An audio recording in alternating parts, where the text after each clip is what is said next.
aujourd'hui on est à un nouveau jour de challenge et on va réaliser toi et moi le deuxième challenge du livre Défi anti-gaspi. Alors, si tu arrives en cours, que tu sais pas ce que c'est, en gros pendant un mois, l'idée c'est tous les jours de mettre en place un tout petit truc dans sa vie, de changer quelque chose de son quotidien pour essayer de rendre sa vie plus simple, plus écologique, de faire moins de gaspillage. Je suis désolée, il y a du bruit parce que je suis au Brésil et c'est mes voisins.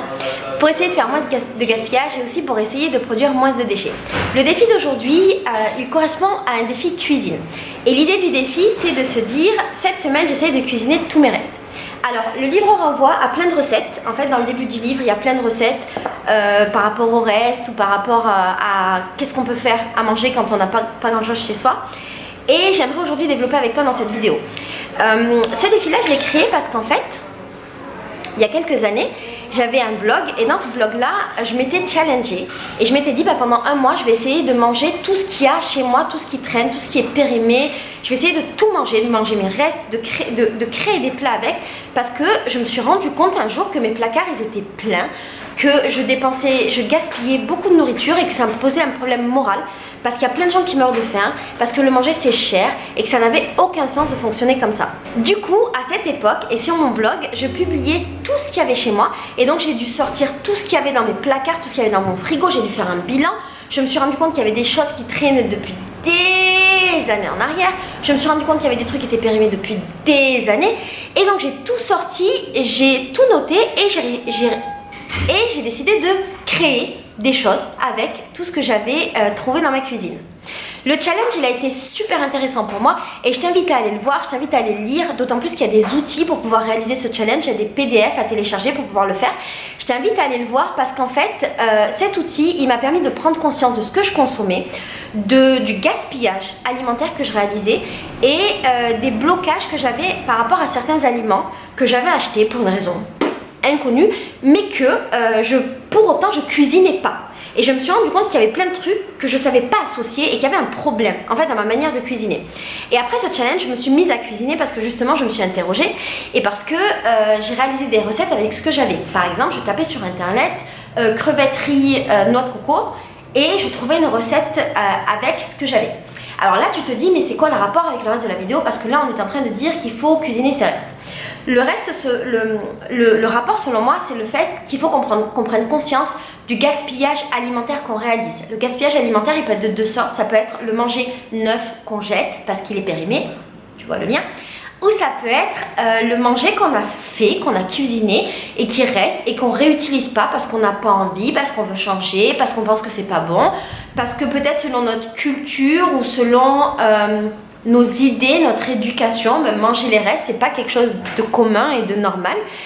Et malheureusement, je pense que c'est une erreur parce que on peut consommer nos restes, on peut consommer beaucoup de produits périmés et on peut éviter ce gaspillage alimentaire. Il y a plein d'avantages. Ce que je trouve génial, c'est de se challenger en se disant ben, pendant une journée ou pendant une semaine ou pendant un mois, parce que l'idée du challenge, c'est pas de faire juste un truc un jour, c'est d'essayer de le faire pendant tout le mois, de se dire ben, pendant un mois, je vais veiller à ne pas créer de déchets supplémentaires et je vais veiller à ne pas gaspiller la nourriture que j'ai fabriquée et à la recycler, à lui donner une seconde vie. Alors pour ça, je t'ai préparé une liste de petits tips, de trucs que tu peux mettre en place pour pouvoir récupérer tes restes et pour pouvoir manger à ta faim et manger du bon manger. Mais avant ça, je voudrais te donner les avantages à cuisiner ses restes. Le premier avantage, c'est que tu vas réaliser une économie qui est non négligeable. Imagine si en cuisinant tes restes, tu peux économiser, je sais pas moi, 3, 4, 5 repas dans le mois, ou 2 repas par semaine, ou je sais pas.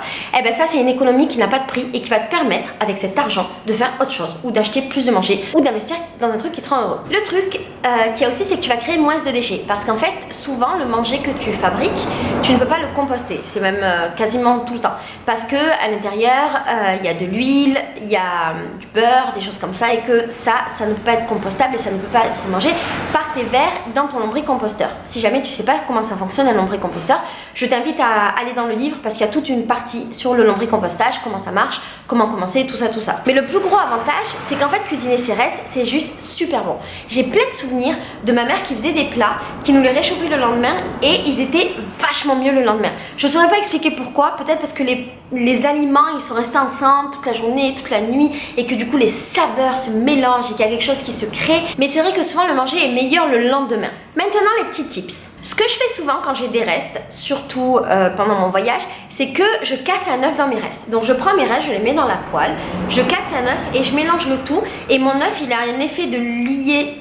Ouais, il a un effet de lier les aliments entre eux. Ça me crée un nouveau plat et c'est vachement bon. Ce que tu peux faire aussi, c'est carrément faire une omelette avec toutes tes restes. Et ça fait comme une tortilla. On va dire une tortilla de restes. Et en fait, c'est vachement bon. Donc là, dans la première solution, il y a juste un œuf ou 2 œufs selon tes envies. Mais c'est un plat qui est composé majoritairement de tes restes, avec un liant, et dans le deuxième cas c'est tes restes qui complètent ton omelette. Ce que je fais aussi, c'est que je les fais cuire à la poêle et je les fais revenir. En fait, je rajoute quelques trucs. Par exemple, je vais rajouter des épices, un peu d'huile d'olive, je vais rajouter des oignons, je les fais cuire et en fait ça me fait un nouvel accompagnement selon les restes que c'est. Dans mon cas, c'est souvent des légumes parce que je mange pas de viande ni de poisson. Donc ça me fait un nouveau plat qui va être un accompagnement. Et cet accompagnement, ça peut être pour du riz, pour des pâtes, pour de la purée, ça peut être pour plein de choses. Ce que tu peux faire aussi, c'est récupérer tes restes et les mettre dans une tarte. Donc tu prends la recette de base d'une tarte et au lieu de mettre l'ingrédient qui est dans la recette, comme par exemple des lardons, par exemple du fromage, par exemple j'allais dire un végétal, mais c'est pas ça le mot, un légume, tu mets tes restes à l'intérieur, quels que soient tes restes, et ce sera forcément bon. Je parle de la tarte, mais ça peut tout aussi bien marcher avec une tourte, avec un cake, avec un crumble si tu as des restes qui sont sucrés. Ça peut aussi marcher avec un clafoutis, ça peut aussi marcher avec une quiche, ça peut marcher avec tous les trucs que tu mets au four et dans lesquels tu dois mettre un aliment extérieur. Ce que tu peux faire également, c'est rajouter tes restes dans un risotto. Et là, je pense notamment aux végétaux. Tu peux faire un risotto avec un reste de légumes de ta poêlée de la veille, par exemple. Ce que je fais également, c'est que j'utilise mes restes pour faire du riz sauté. Donc ça, je le fais depuis que je suis revenue d'Asie. Et en fait, je prends du riz. Donc souvent, mes restes, c'est du riz avec des légumes ou des trucs comme ça. Je les mets à la poêle avec de l'huile, je rajoute des oignons et je fais cuire le tout ensemble. Et ça me fait toujours un plat de malade mental. Ce que tu peux faire aussi, c'est les mettre sur une pâte à pizza. Alors, ça inclut que tu aies des pâtes à pizza chez toi, que tu en aies déjà prêtes ou que tu puisses en fabriquer une. Mais tu peux faire une pizza au reste et c'est vachement bon. Et puis si tu as des restes de fruits, tu peux également faire des smoothies en rajoutant tes fruits dans un smoothie que tu es en train de préparer ou en faisant un smoothie qu'avec tes restes.